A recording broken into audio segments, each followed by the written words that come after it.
welcome to the last presentation now about my topic, DevEx. So just to start with a bold statement, what I'm sharing here is my personal experience with the stuff my team built. I strongly believe in the fact that when I try out what my team builds, like content SDK, app router, building the Psycho website, I strongly believe in I have to try it out. I have to feel how it works, the pain, the good things, to feed it back into the team to make it better. So what you see is my personal experience, and basically the red line is spinning up a site, for instance, from beginning to the end, and all the major milestones left and right. To be honest, lots of slides, but you will see. I will skip the introduction. Most of you know me and saw the yesterday's slide. So um, I'm the DevEx guy together with Robert. And now the agenda. It's a long agenda, long agenda. But yeah, I mean, it started just like a few bullets, and it turns out to be more and more and more, and it turned out to be, oh, amazing. That's too much. So I was able to kick out two topics. V0, Alex did a great presentation, so I just skip it. Page templates, we can talk about that with a beer. The rest I will go through because I strongly believe those are the most important topics. Starting with technology, what I did was another approach, a wipe coded approach. And I have to say, it's 3 months ago. AI is moving so rapidly. I built that with V0. Nowadays, you will see I would build it slightly different. But that was an interesting experience coming from a website, from a V0 built website, and putting it into Sitecore. But there are also many other ways: Claude, Cursor, Figma. I mean, Andy did a great presentation about how to bring Figma into Sitecore. So many ways. And my idea was V0. I had a ready to use Next.js application. And then I started to clone the starter kit. Or alternatively, you go to deploy and use the create dialog. And then you had a clean Sitecore head application. And then on the other side, HTML, React, Next components. Then a lot of cleanup. You will see in a second what I mean with that. I merged the solution, and it sounds worse than it actually was. It was an effort of minute together with AI. And in the end, I had the ready-to-use SitecoreAI application. Like, it literally took me a few hours to merge everything, and then a few days to have a fully working Sitecore website from beginning to the end. Like, that was an interesting experience. I mean, that's just, again, my experience, one example. And I mean, let's dive into what I did. My approach at that time was V0 driven. And to fully leverage V0, I just asked Copilot to craft me a good prompt for V0. So Copilot crafted the prompt, V0 executed, Cursor made all the magic inside or for Sitecore, and then everything was done with Sitecore Content SDK. But that's just one approach. Some time ago, I also thought about, I mean, Cursor has a cool planning mode. Why not also using planning mode and agent mode? And you can use Cursor for everything. Nowadays, most likely I would use Claude for everything. But I mean, AI is moving that fast. And that's something I would use and do nowadays. I mean, I started deep diving into AI from manual coding over vibe coding up to agentic coding. Like, I have a set of agents, a developer, an orchestrator, a PRD creator, a product manager, a QA guy, and I have a set of commands. Again, you cannot read them, but they are there. Um, and I literally can spin up agents which build my Psycho site nowadays. Not fully working, not perfect, but that's the future I believe in. Yeah, I'm in the middle of evaluation that, so most likely next time I present this, the approach will be a different one. But back to Sitecore, back to how to get started. Deploy. Deploy is cool. One thing, and I think it's worth mentioning, we have something called decoupled deployments. And that's a standard now, which means the CM server and the rendering or editing host is deployed decoupled, meaning it can be one repository. You can spin them up individually, but they can also live in different repositories. Like, you can really be flexible in how you want to spin up everything. And it's worth mentioning because that's the way to go. There was also a migration tool, and there will be a migration or conversion tool.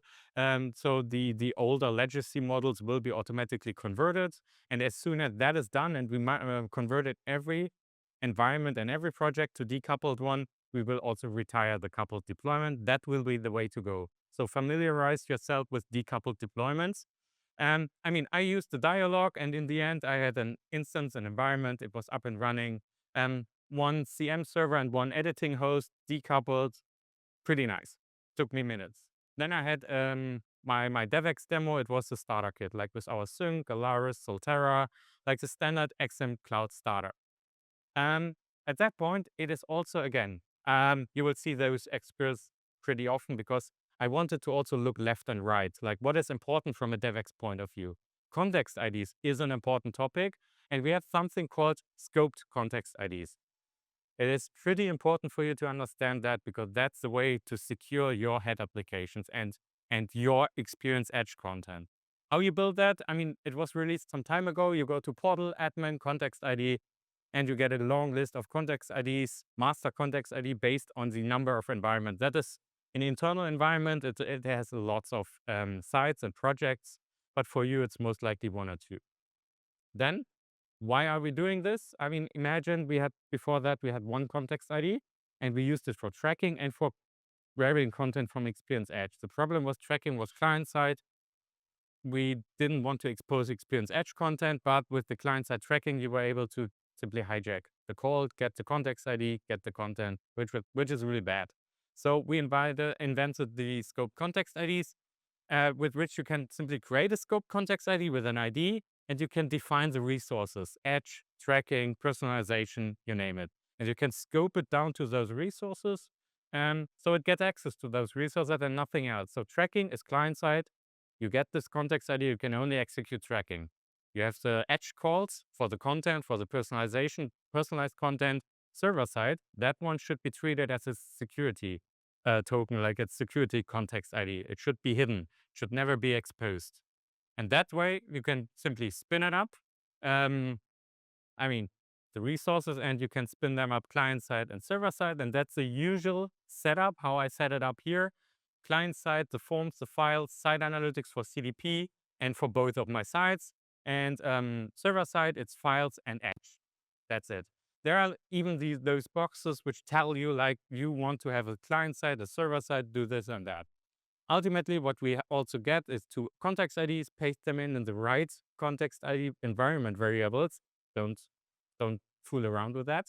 And then your instance is secured. Best way.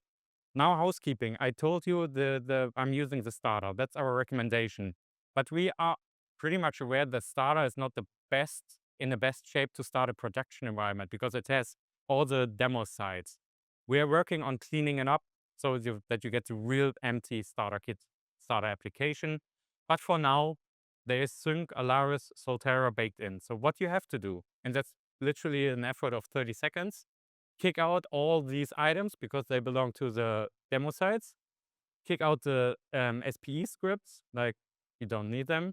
Rename, I mean, I like to rename examples. I see so many environments and projects with example in here. I mean, you can do that, but I hate it. So I renamed this immediately. And in the end, I just got rid of all of these starter and just started with the basic Next.js, which is our app router example and empty example. Like I wanted to start from empty. Next thing, XM Cloud build config. You don't have to read it. It's a long list of all the editing hosts, all the starter. You don't need that. Just remove them and replace it with yours. It makes it much, much cleaner. You just need to know where to hook in. It's an effort of seconds. And ultimately, with decoupled deployments, I gave it a name, and I used the name so it has to match. Then everything works.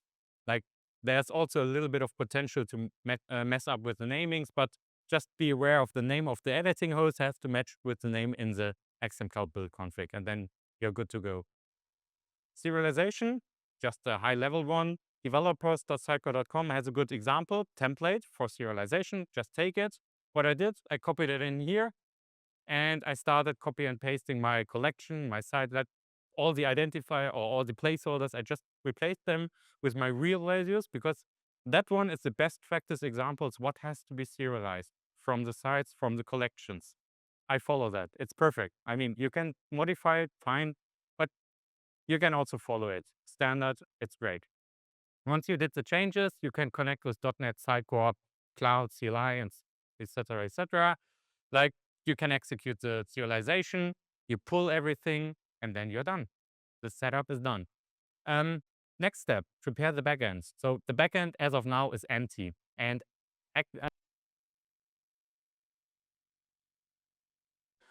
do it empty like a skate park we get never rid of. It's baked into the base image. The skate park you will see most likely forever. So I started with empty. All of the others I was able to get rid of. Then I create a site, just a dialog, perfect. Now I have my website. I wanted to immediately also create a shared site, which is pretty standard, common. And the shared site is just a new site. You go into nowadays content editor, click shared site, edit, and you get this little bubble. It is a shared site. It's great because now we can, if we have multiple sites, we can also then share content across the sites within one collection. Pretty simple setup. Again, took me minutes, not more. Then partial and page designs, because I started empty, nothing was there. So I started creating a header and a footer, gave it a nice thumbnail so you really know what you're doing. Doing the same for page and page designs, like an article page and a standard page, give it a nice design, put everything together, and you have a nice design. That was after a few minutes of work from V0, static, React, Next.js stuff, the starter, and just putting over the Tailwind config, basically. That's it. And then I had this one. Proven, deployed to Vercel. It's an empty one, header, footer, totally fine. So I prove everything is there, styling there. Then, really important, build your component. That's your day-to-day work. I decided to have, different approaches. That's a standard data source item everyone should know. That's a code counterpart of the data source item, like all the fields mentioned in here. And that's how a standard component looks like, a hero. Now, excurse faster development. When we talk about component development, what I'm usually doing is I prepare the items in advance, push them, and then I go and connect to my local host, which massively accelerates my development cycle because I don't need to deploy all the minor little changes. I can connect to local hosts. I can even connect to a Vercel editing host, an external one. I can connect to whatever I want. For me, local host is perfectly fine.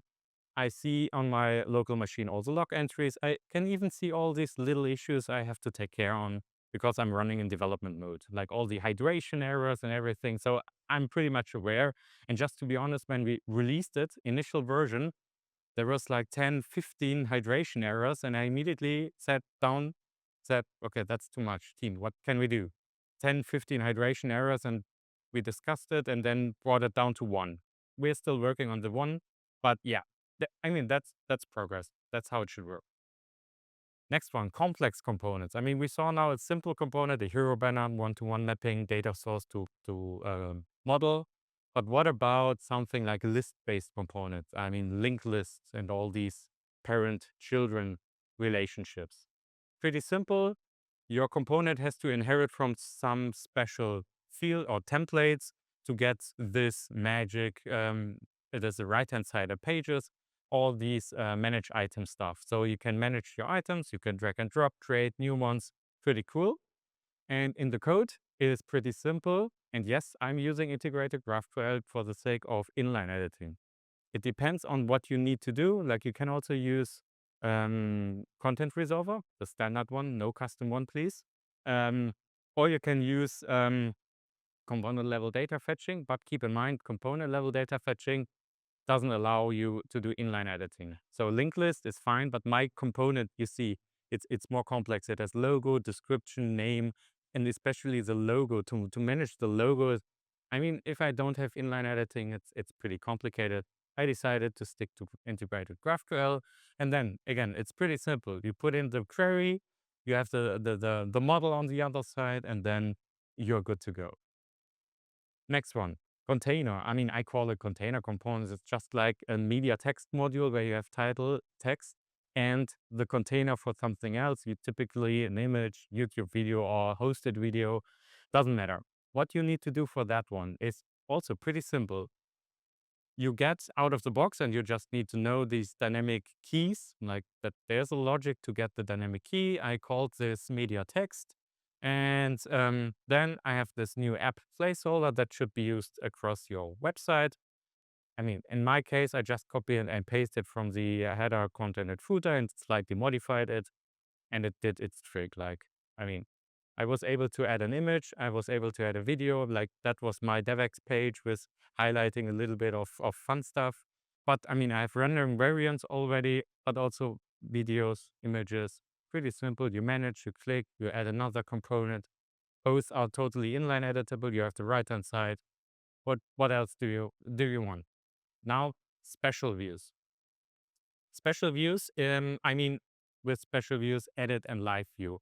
There are cases where you want to change how things are rendered.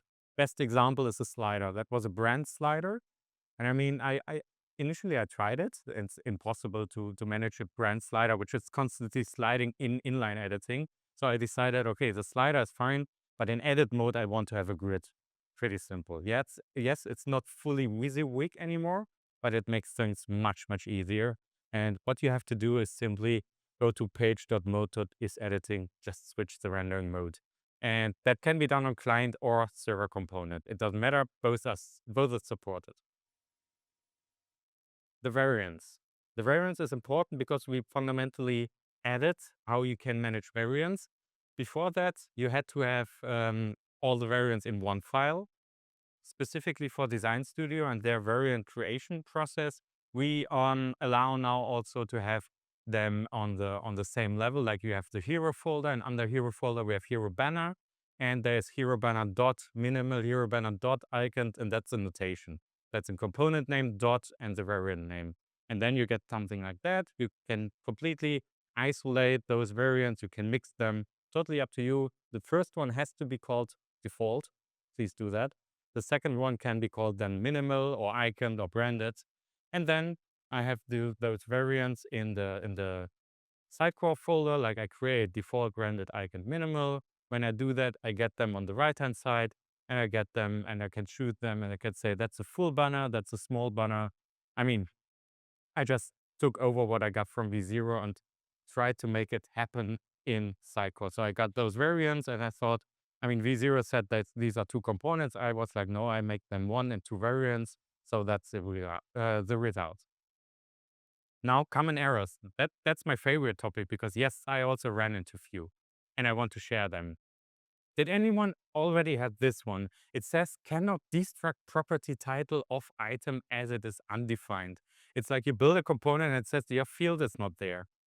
What the heck means your field is not there? Like it deconstructs something, and I remembered, oh, it's integrated GraphQL. So wait, if it's integrated GraphQL, I should check the query if it's working. The problem was that was the query. I mean, you don't have to see it in detail, but it's pretty complex. And the right-hand side simply says, sorry, it's too complex. And the result is null. You don't know that as developer, but what I did was simplify the query, I get results, everything working again. But it took me a few minutes to understand, yeah, I should try the query before I just bake it in, because otherwise I stumble across those errors. Second one, that one is a nasty one. I mean, you can read it. I was totally like, what the heck? Why is it happening? And the issue was because V0 created component header with the name header, and that one created those errors. It has to be default. That's a really nasty error. The default variant has to be called default. If you change that, yeah, you can change it, but then you have to change all the variant that it accepts something else. I would say keep the default, and then make header as a special variant. Fine. But these errors is like, yeah, I mean, I understand there's an error, but I have no idea that it's related to this. So just that that you don't come across that one. That one is a simple one. That one simply says there's a footer component. It used theme, and everyone already working with app writer knows if it uses use theme, there's missing a line. That's no problem. It misses the use client. Yeah, I totally forgot use client. So I just got an error. Quick fix. But yeah, keep an eye on use client and not use client, because that one is then a server component. That one is a client component. If a client component uses a client API, it has to be marked as use client. Simple. That one occurred so many times. It was so nasty. It was a deployment. I spun it up.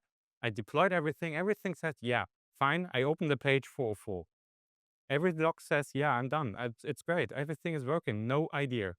The problem was in the build setting of the cell, it says frameworks others. I have no idea why it did that.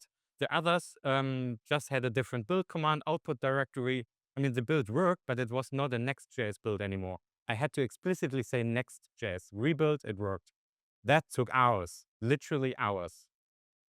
Next one, that was also an interesting one. V0, it's fancy design tool, and it did fancy things. Like that was my hero banner, and you see, that's inline editable. That is not. And I was like, yeah, why the heck is the button not inline editable? I did everything correctly. Why is it not inline editable? I mean, what happened? There was a decorative element lying above it, and I didn't see it. I just had to examine all the markup, replace and remove everything, and there was like a little gradient, a color thingy.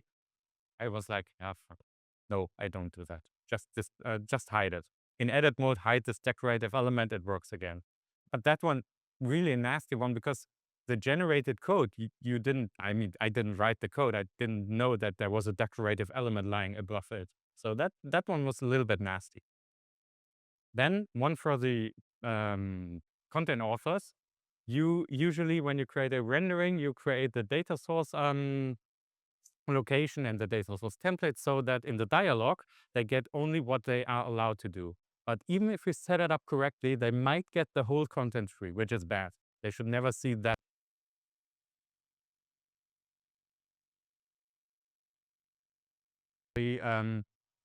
Totally overwhelmed by everything, and they should not see it. The solution is pretty simple. In my case, the folder was missing. It didn't find the folder where it should be located. Create the folder, and then you get this screen of brand lists, which is great. Then author knows exactly, okay, that's a local data source, that's a global data source. Cool. That one is a nice to have if you want to test event stuff, CDP stuff locally. In standard, we disable it. You get the fancy errors nowadays, which tells you it's not working, it's not initialized. You just have to actively initialize because we have this environment. If it's development, disable it. But I wanted to test some stuff, so I had to go to 3 different places to enable it. Just be aware of that. That might happen to you. 3 different places. The third place is an interesting one because that's a new integrated search I will talk about in a few minutes. Scope context IDs. When I started working with that one, and I was like a little bit of a rubber ducky testing the scope context IDs with head application, it turned out sometimes the head application, the scope context IDs didn't have the right scopes. Like I wanted to use a new search, and it always said forbidden. The problem here was there was not the right resources associated, and you saw the screen, which means keep an eye. That's the lessons learned. Keep an eye on your scope context IDs because that one was the master one. That one was the scoped one. I mean, you see the difference. It worked and it didn't work. And we figured out why it didn't work. We added the scopes, everything fine. And if you add the scopes manually, just double check your scopes. If you get a 401, it means the scope is not there. That's a typical answer of your context ID. You're using it incorrectly now. Good. Component map. Some might have noticed we have a component map now. This one is a bad example. I mean, I'm using SUGCON under the hood and some custom components. And you see in the bottom, all the SUGCON components are registered as Sitecore components, which is bad. I don't want that. It is not bad in the sense of something breaks, but it just messes up everything. So what I did was I used our CLI config. I just excluded some paths like the SHATCN folder, some internal folder, and massively shrank down the size of the component map. Just keep an eye on your component map that it doesn't add those components because they are totally useless. There are no Sitecore components like the badge, the button, the card. You don't need them. Cursor, now entering a little bit of AI magic. I mean, no presentation without AI. Standard HTML component like React, Next components. And what I did, I mean, you see a little bit of static content, and on the right-hand side, you see a full-blown content SDK fully supported component. Same component, I just executed cursor, a little query and said, yeah, please transform it for me. I don't care, just do your job, transform it. And that was a pull request, like the diff. And it did an amazing job. Like, it understood content SDK, all the field render helper, and I did it for one component. Cool. And ultimately, I also did it then for many components. You will see in a few seconds. What I then decided to do, because I came from code and then created the models in Sitecore, I used this approach to just dictate the model over the code models. Like, I let Cursor implement everything. I had the code models, like the subtitle, title, etc., and decided to go into Sitecore and create those models afterwards. I mean, that's one way. You can choose a different one. And how I then used Cursor to refactor the stuff, that's just a big query, because I was pretty paranoid. Like, please do it. Here's an example. Transform all of the components, header, footer, all my 20 components. And in the end, it did its job. Like, it went over all the components, understood what I wanted. Like, it transformed everything, perfectly working. And then I was able to build those psycho models. I will show in a second the Psycho models. First of all, what did we do in Content SDK lately? We added rules, skills, agents MD. Like, we enhanced it. My test was before that. That's the latest and greatest. We have Psycho rules. We have some Next.js rules, general rules, style guide rules. And I just crossed it out because nowadays the team implemented skills. The team implemented the agents MD file for this purpose. And you see, we have lots of skills. We're in an early phase. Like, we're trying out how beneficial those skills are, if we need to add more or just kick out some. And you see on the right hand side, it's simply Markdown, which explains component generation, which explains how to use GraphQL, which explains the Sitecore client middleware.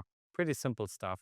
And the agents file, I called it a little bit the politeness rule. Like, hey, there's also mentioned, like, never touch this folder. Please go in that folder, and you will find the skills here, and will find the component there. Like, a little bit the overall description of your repository. We ship it with the starter kit, but as Alex mentioned already, we are working on bringing this into Skills SH officially, and get a custom repository with all the skills, Psycho-wide agents, skills, tools, and then make it public available so you can download and install it. So we will drag it out of the starter. That's just phase one. We will make it installable. So you can decide which ones you want, and you can individually install them in phase two. The creation cycle, now entering this my cycle. At that point, again, nowadays, most likely I would do everything in Claude. But at that point, I use Cursor. Imagine, or keep in mind, we have all the components now converted to Content SDK components, but we don't have data source templates. Like, Psycho is still empty. So what did I do? I just went in, said clone rendering. I just used the code model and added the stuff in the Psycho manually. I know. Um, I added to available renderings, and then added to page, test everything, cool, next component. And I did it 10 times. I was done. Like, it took me literally 15 minutes. All the components were there. I mean, that's a little bit manual work. And of course, an official developer MCP would be great. And because of that, Rob and I think about a developer MCP, and we put it on our roadmap. I mean, it's pretty early, and we are evaluating how we do it, what we can do. We have unofficial ones already out there, but we want to provide an official one that you don't need to leave your IDE anymore. Like, you can prompt your code, you can prompt, say, use clone rendering, add the templates, combine these available renderings. I mean, all the typical developer stuff. We plan to build that. I mean, it's not there, so that's why I had to do it manually. You can use the unofficial ones, or yeah, at some point we will release an official one for sure. The Psycho search, just from a DevEx point of view. I will not talk about features. I will not talk about maturity. I will just talk about features. How to use it? One of my teams shipped also the Marketplace app search configuration manager. It should be installed in every SitecoreAI instance automatically. You can just take the app ID and add it as a field in the component where you want to configure your search. In my case, it was a header search, and you can just paste it in. That's a typical custom field extension. And then you get this new app, which lets you configure the index and some data mappings. That's just to support your management of the search. You can also ignore it, because that's just a mechanism to choose an index, a mechanism to do data mapping. You can also ignore it and just do it on your own. That's how you create an index. Right now, you have to manually paste in a data source or the template ID into the template ID and then tell it, create it. Yes, there will be a dropdown, hopefully soon, that you don't have to go into the content editor to grab it there. We are working on that. Also a note, not all the fields are supported, like dropdown, multi-list, tag field, image list. Image field is not supported as of now, um, but will be supported. So I stick to single line, multi-line. So my subtitle, navigation title, description was indexed perfectly fine. You see, I have a person's index, an articles, and an FAQ index. That was my use case. And front-end wise, I had a header, like this little search icon in the header. Open it, I can search for something, it searches. I mean, it does a job. Same for multi-index search, like I searched for multiple or inside multiple indices, also working perfectly fine.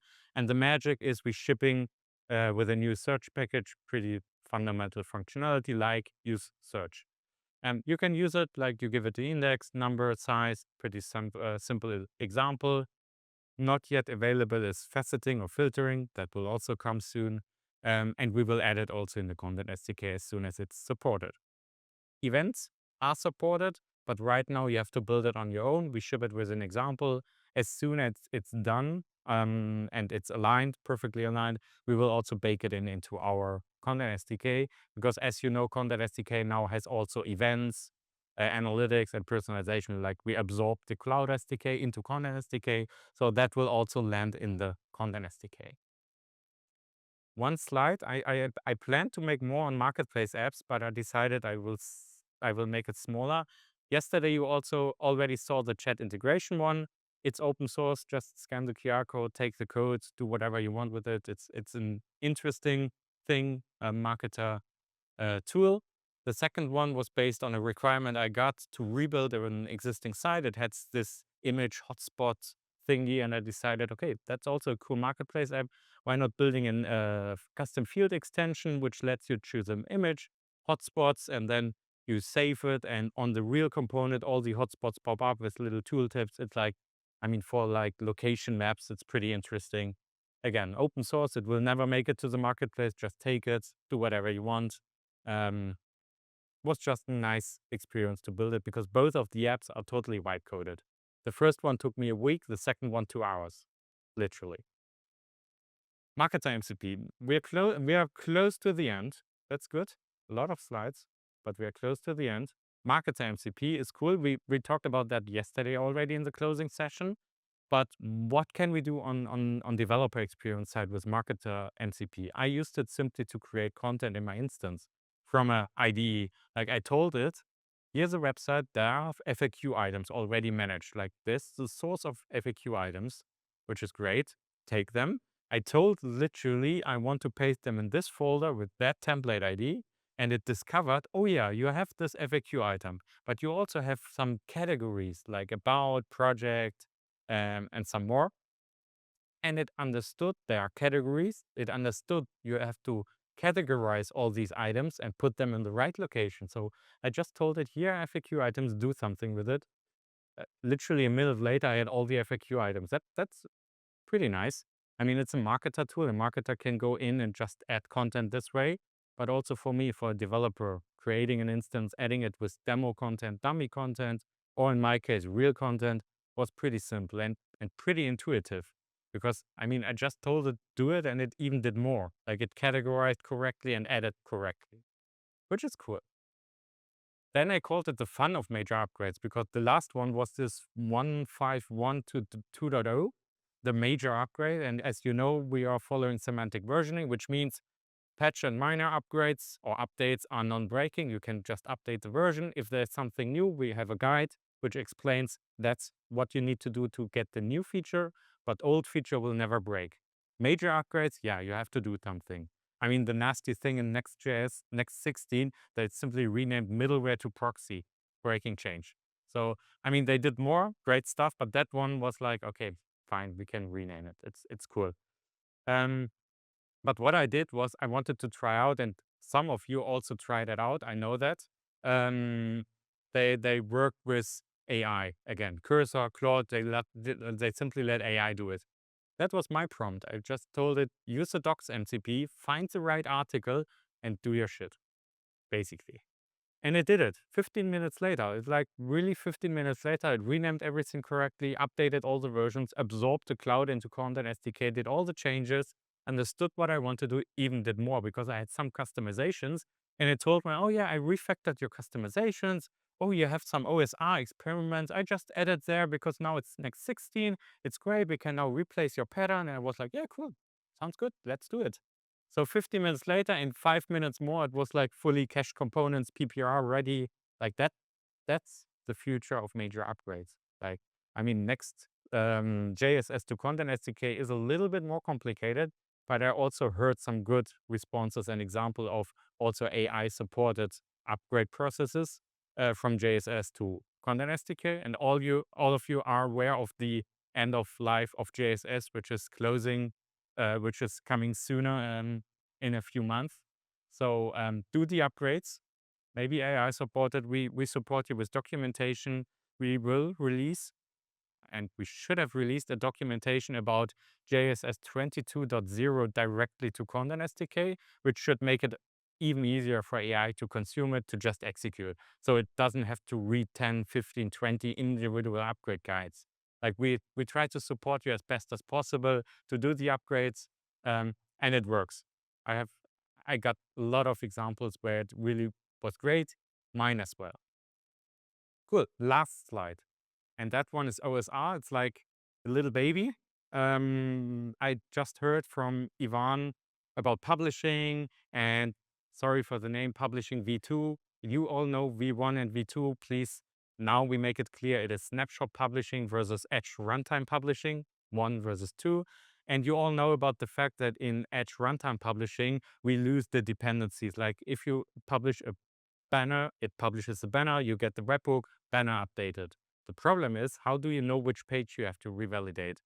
Pretty complicated, but with the magic of Next 16, use cache tags, and revalidate tag, it is possible again. So following us on the app router journey and Next 16 and Content SDK 2.0, the right-hand side is basically a scribble, but it's fully working. Like it took me and AI a few minutes to find out, hey, I can create a function get cache page, which is basically a wrapper around client.getPage, which is our layout service request.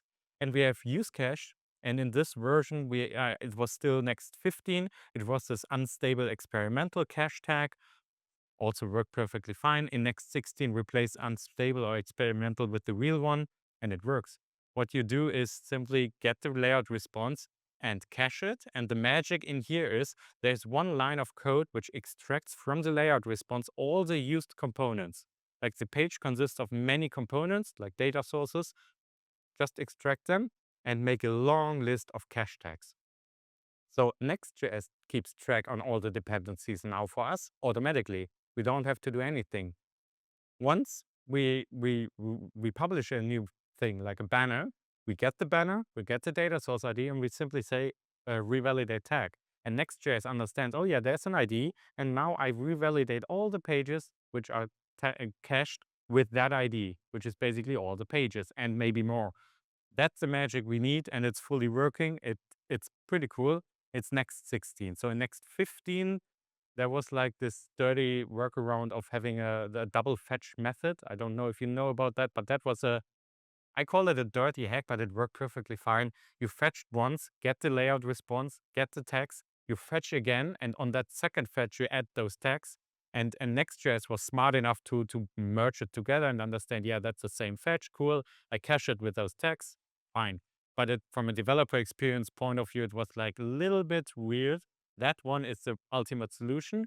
The cool thing, if you need it now, just do it. I have an example in here in my repo, but my team is already building it within the sprint. So we will release a full example with all the helper methods pretty soon. And we'll release some examples of how you build it, a fully OSR solution, because that one is a scribble. The first thing my engineer said, yeah, what about dictionary items? And I was like, yeah, I know how we fetch them. The problem, we don't know the item IDs of a dictionary item. Even if we get the update, how do we manage that? So some edge cases where we have to be careful, but the team is working on that. They are doing great, and we will release it soon. So finally, we bring OSR back in Edge runtime publishing, and then you get the hyper fast publishing with the proper revalidation, so you get the best out of two worlds.